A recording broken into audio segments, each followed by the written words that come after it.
దేవుని నామమునకు మహిమ కలుగును గాక. మీకు నా ఉదయకాలపు శుభములు తెలియజేస్తూ ఉన్నాను.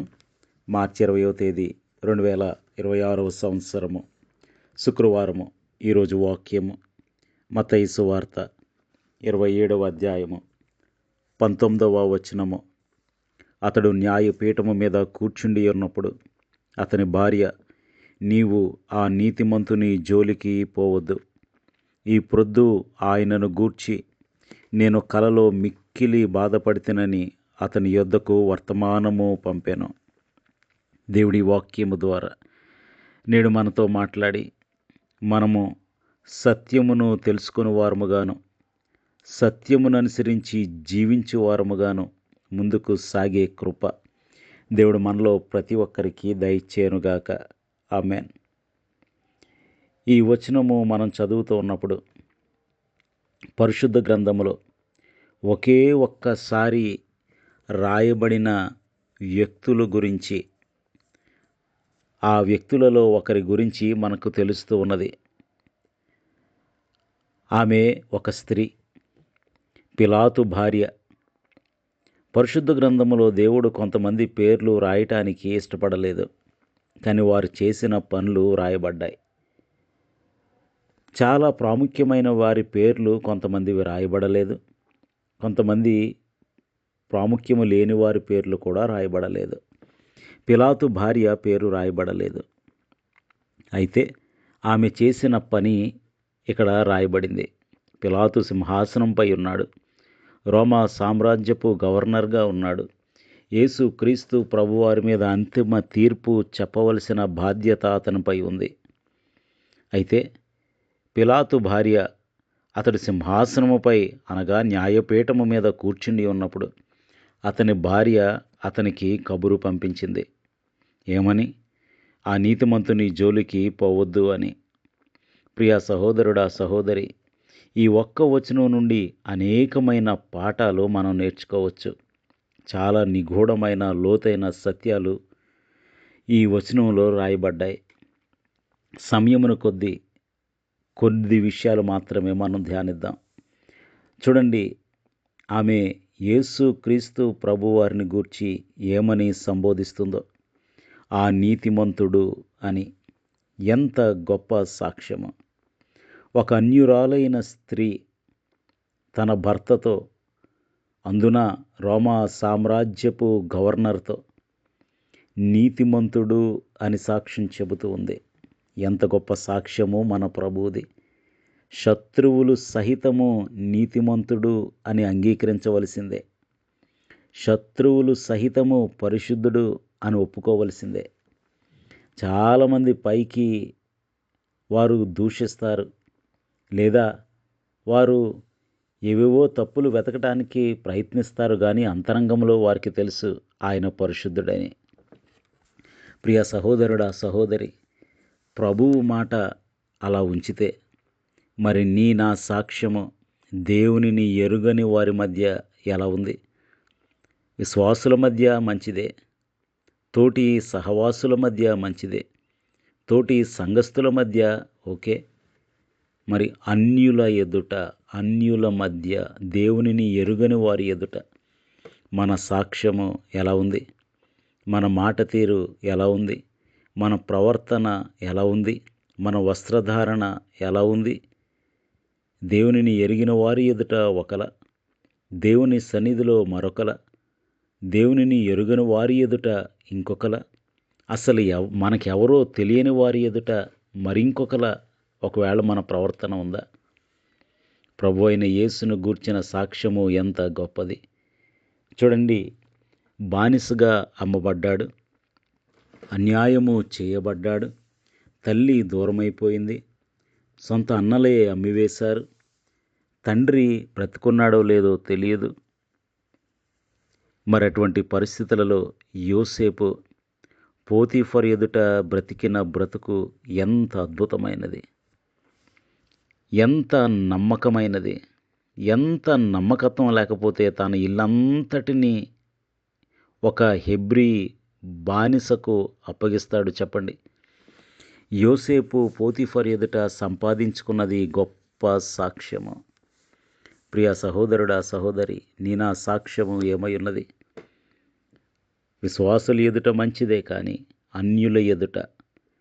కాబట్టి మనం నేర్చుకునే మొట్టమొదటి పాఠము, అన్యుల ఎదుట నీ నా సాక్ష్యము గొప్పగా ఉండాలి, దేవునికి మహిమకరంగా ఉండాలి.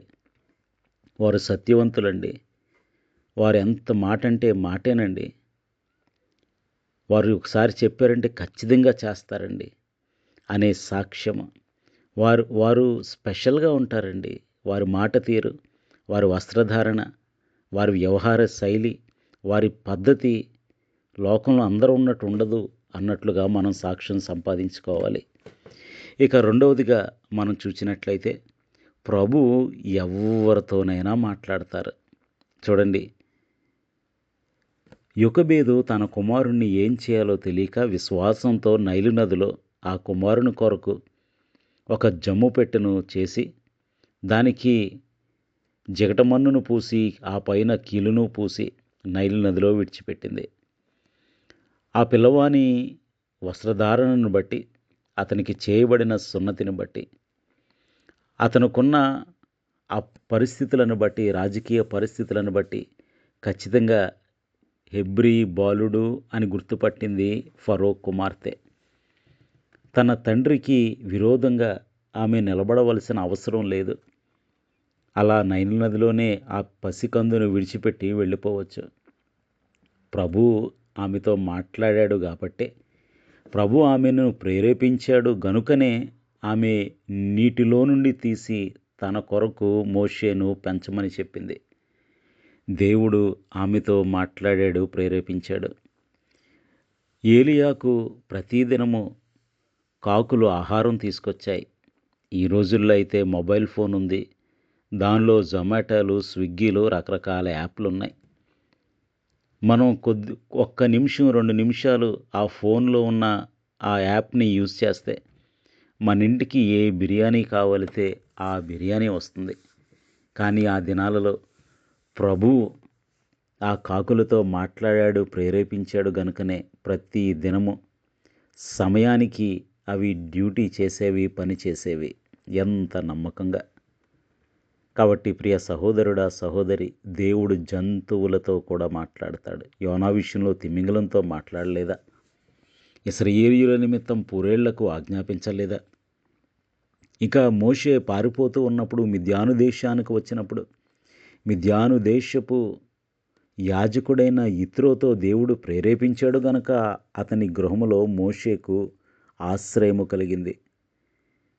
చూడండి, యెరికో గోడపై వ్యభిచారము చేయుచు జీవిస్తున్న రాహాబు, ఆమెతో దేవుడు మాట్లాడాడు గనుకనే వేగుల వారిని దాచిపెట్టింది. ఇక పోతీఫరు దేవుడు అతనిని ప్రేరేపించాడు గనుకనే, దేవుడు అతనికి చూపించాడు గనుకనే అతడు చేయలేదంతయు దేవుడు సఫలపరుస్తున్నాడన్న జ్ఞానము, ఆలోచన, అటువంటి అబ్జర్వేషన్ దేవుడే పోతీఫర్కు దయచేశాడు. కాబట్టి ప్రియ సహోదరుడా సహోదరి, దేవుడు అన్యులతో కూడా మాట్లాడతాడు. ఆయన ఎవరో తెలియని వారితో కూడా మాట్లాడతాడు. మరి నీతో ఎందుకు మాట్లాడు? అన్యులతోనే మాట్లాడిన దేవుడు, అన్యులనే తన పనికి ఉపయోగించుకున్న దేవుడు, అన్యులనే తన ప్రణాళికలో భాగము చేసుకున్న దేవుడు మరి నిన్ను తన ప్రణాళికలో ఎందుకు భాగము చేసుకోడు? నీతో ఎందుకు మాట్లాడాడు? కనిపెట్టే ఓపిక నీకుంటే, ప్రార్థించే విశ్వాసము నీకుంటే, ఆధారపడే మనస్సు నీకుంటే, ప్రియ సహోదరుడా సహోదరి, దేవుడు నీతో మాట్లాడటానికి సిద్ధంగా ఉన్నాడు. దేవుడు మాట్లాడటానికి, ముచ్చటించటానికి ఇష్టపడతాడు. గమనించండి, ప్రతిదినము ఆదాము అవ్వలు దేవుని దగ్గరికి వెళ్ళి మాట్లాడేవారా? ఏదెను వనములో దేవుడే ప్రతి దినము చల్లపూటను ఆదాము అవ్వల దగ్గరకు వచ్చేవాడా? దేవుడే వచ్చేవాడు. God loves to communicate with us. దేవుడు మనతో మాట్లాడటానికి, ముచ్చటించటానికి, సహవాసం చేయటానికి ఇష్టపడే దేవుడు. ఎందుకంటే హీ లవ్స్ అస్. దేవుడు మనలను ప్రేమిస్తున్నాడు. కానీ నీకే సహోదరుడా, సహోదరి, నీకే సమయం లేదు దేవునితో మాట్లాడటానికి, ముచ్చటించటానికి, ఆయనతో గడపటానికి. Is always ready. ఆయన నిత్యము సిద్ధంగానే ఉన్నాడు. అర్ధరాత్రైనా, అపరాత్రైనా, తెల్లవారుజామైనా, మిట్ట మధ్యాహ్నమైనా, ఏ సమయమైనా నీ స్వరము వినాలని ఆయన ఆశపడుతూ ఉంటే నీవే ఆయనను తృణీకరించి ఆయనను దాటిపోతూ ఉన్నావు. తీమయి కుమారుడగు భర్తిమయి ఆ త్రోవ పక్కన ఉండి యేసు ప్రభువు దాటిపోతున్నాడని, దావీదు కుమారుడా నన్ను కరుణించుము అని కేకలు వేశాడు బిగ్గరగా. ఈ దినాన ప్రభువు పక్కన నిలబడి ఉంటే నీవు ప్రభువును దాటిపోతున్నావు. ఎంత విచారం కదా, ఎంత ఆశ్చర్యం కదా. చాలాసార్లు మనం గమనించుకోము, మన జీవిత పోరాటంలో పడి పరిగెడుతూ ఉన్నాము కానీ ప్రభు స్వరాన్ని వినలేనంత బిజీగా అపవాది నిన్ను నన్ను ఉంచుతున్నాడేమో. గమనించు ప్రియ సహోదరుడా, సహోదరి. ఇక ఈ విధంగా మనం చూసినట్లయితే అనేకమైన సత్యాలు ఈ వచనంలో దాచబడి ఉన్నాయి. చూడండి, తనకు తెలిసిన సత్యము కొరకు ఆమె నిలబడింది. ఎందుకంటే న్యాయపీఠము మీద కూర్చున్న రోమా సామ్రాజ్యపు అధికారికి అడ్డు చెప్పకూడదు, వారిని డిస్టర్బ్ చేయకూడదు, వారి తీర్పుకు అడ్డు రాకూడదు. కానీ ఆమె అవన్నీ పక్కన పెట్టింది, తెగించింది. అతనికి కబురు పంపింది. ఏమని? అతడు నీతిమంతుడు, అతని జోలికి పోవద్దు అని.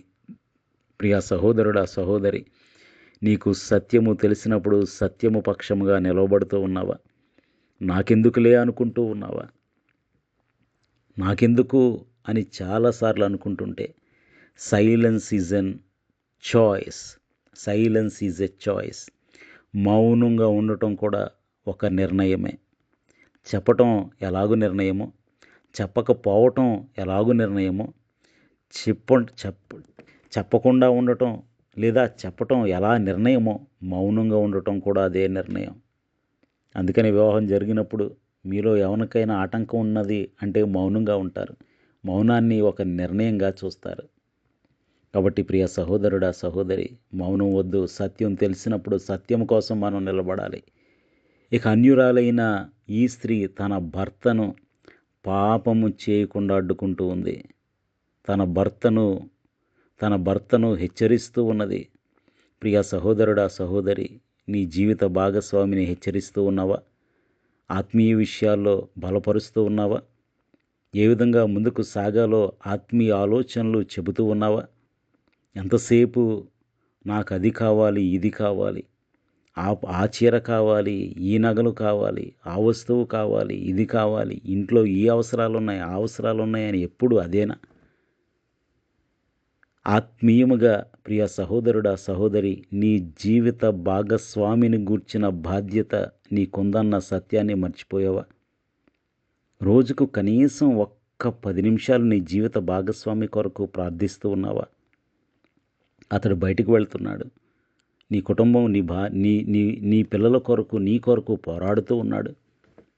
ప్రార్థిస్తున్నావా? నీ భార్య వేరే ఇంటి నుండి వచ్చి తన జీవితాన్ని నీతో పంచుకోవటానికి వచ్చినప్పుడు, ఎంత బాధ్యతాయుతంగా కుటుంబాన్ని నడిపిస్తూ ఉన్నప్పుడు ప్రియ సహోదరుడా, ఆమె కొరకు ఒక్క 10 నిమిషాలు ప్రార్థించలేకపోతున్నావా? విచారమే కదా. కాబట్టి మనం ఆలోచించినట్లయితే ఒక అన్యురాలైన స్త్రీ తన భర్తను పాపము చేయకుండా హెచ్చరిస్తుంది. ఆ బాధ్యత మన మీద ఉంది. అంత మాత్రమే కాదండి, దేవుడు ఆమెకు తెలియజేసిన వాటిని మౌనంగా ఉండలేదు. ఆమె కబురు పంపింది. ప్రియ సహోదరుడా, సహోదరి, దేవుడు నీకు తెలియజేయించిన విషయాలు అనేక మంది పాపములో పడిపోకుండా ఉండటానికి నీవు హెచ్చరించాలి. అదే సర్వలోకమునకు వెళ్ళి సర్వ సృష్టికి సువార్తను ప్రకటించుడి అనే ఆజ్ఞ. మరి ఆ ఆజ్ఞ విషయంలో, దేవుడు నీకు తెలియజేయించిన సత్యము విషయంలో నీవేం చేస్తూ ఉన్నావు? చివరిగా భార్య అయితే హెచ్చరించింది. అతని మనస్సాక్షి అతనికి బోధిస్తూ ఉంది. అతని విచారణ తేటతెల్లం చేసింది. ఆ ప్రధాన యాజకులు మోపిన నేరాలు రుజువవ్వలేదు. ఇన్ని రకాలుగా తనకు తెలిసిన అతడు హెచ్చరికను పట్టించుకోలేదు. చేతులు కడుక్కొని నాకెందుకులే అనుకున్నాడు, కానీ దాని తాలూకు పర్యవసానం అతడు అనుభవించినట్లు చరిత్రలో స్పష్టంగా రాయబడింది. కాబట్టి ప్రియ సహోదరుడా, సహోదరి, దేవుడు నిన్ను హెచ్చరించినప్పుడు పాపము చేస్తూ ఉన్నావా? దేవుడు నిన్ను అన్ని రకాలుగా హెచ్చరించిన మార్గము తప్పిపోతూ ఉన్నావా? బహు జాగ్రత్త సుమా. పిలాతుకు సత్యము తెలిసిన సత్యము వైపు నిలబడలేదు. భార్య హెచ్చరించినా నిలబడలేదు. చేతులు కడుగుని నాకెందుకులే అనుకున్నాడు. పాపంలో పాలు పంచుకున్నాడు. కాబట్టి ఇటువంటి సత్యాలు పిలాతు భార్య నుండి నీవు నేను నేర్చుకుంటూ ఉండగా మన ఆత్మీయ జీవితం ఎలా ఉంది? ప్రార్థన చేసుకుందాం. సర్వోన్నతుడును సర్వశక్తివంతుడు అయిన మా ప్రియ పరలోకపు తండ్రి, జీవము గల దేవా, పిలాతు భార్య ద్వారా మాతో మాట్లాడారు. వందనాలు. ఎంత గొప్ప దేవుడవు, నీకు వందనాలు. ఒక్క వచనంలో ఇన్ని లోతైన సత్యాలు మా కొరకు దాచిపెట్టావు. ప్రభువా, విన్న వాక్యాన్ని మా హృదయాల్లో నూరంతలుగా ఫలింపచేయండి. 10th క్లాస్ ఎగ్జామ్స్ రాస్తున్న పిల్లలకు జ్ఞానం ఇచ్చి నడిపించండి. ఇంకా హైయర్ ఎడ్యుకేషన్, స్కూల్ ఎగ్జామ్స్ కృప చూపించండి. ప్రభువా, యుద్ధ మేఘాలను నీవే తొలగించండి. శాంతి, సంతోషము, సమాధానము, నెమ్మది దయచేయండి. యెరూషలేమునకు క్షేమము దయచేయండి. ఎండలు ఎక్కువ అవుతూ ఉండగా నీ సన్నిధి తోడుగా ఉంచండి. ఈ రోజంతా నీ ఘనమైన కృపలో మమ్మలను భద్రపరచండి. యేసునామములో స్తుతించి వినయముగా వేడుకొనుచున్నాము తండ్రి, ఆమేన్. మీ అందరికి నా వందనములు. ప్రభు పరిచర్యలో మీ సహోదరుడు దిలీప్ బాబు.